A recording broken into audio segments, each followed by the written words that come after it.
ड्रायव्हरला लागली डुलकी, कार थेट शेतातील आखाड्यात घुसली. कष्ट करून विश्रांती घेणाऱ्या महिलेची प्राणज्योत मावळली. अर्धापूर ते तामसा महामार्गावरील लोण गावाजवळ धक्कादायक घटना घडली. 40 ते 50 फूट लांब असलेल्या शेतातील आखाड्यात कार चालकाला डुलकी लागल्याने त्याचा वाहनावरील ताबा सुटून कार रस्त्यालगत असलेल्या शेतातील आखाड्यात जाऊन घुसली. या अपघातात शेतात उपस्थित असलेली एक महिला जखमी झाली. तर मिळालेल्या माहितीनुसार मंगला शिंदे अपघात झालेल्या महिलेचं नाव आहे.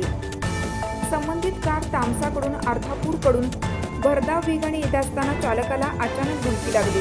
त्यामुळे कार थेट 40 ते 50 फूट रस्त्याबाहेर जाऊन शेतकऱ्याच्या झोपडीजवळील आखाड्यात शिरली.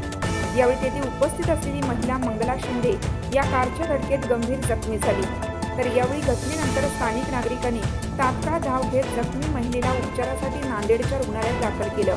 पण सुदैवाने तिची प्रकृती धोक्याबाहेर असल्याचे डॉक्टरांकडून सांगण्यात आलं होतं. पण अतिरक्तस्रावाने मंगलाबाई शिंदे यांचा श्वास अखेर रोखला व काळाने घाला घातला व प्राणज्योत मावळली.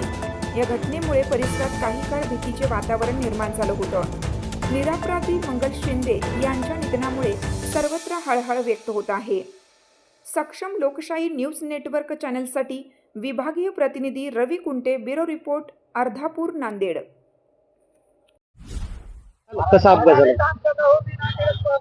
तामशाकून मारुती सुझुकी गाडी भरधाव वेगात येत होती. आमच्या येथील महिला शेतमजुरासाठी आली असताना इथं हायब्रिड खुडत होती. या साईडला येणारं वाहन जोरात तिच्या अंगावर जाऊन आखाड्यावर धडक दिली.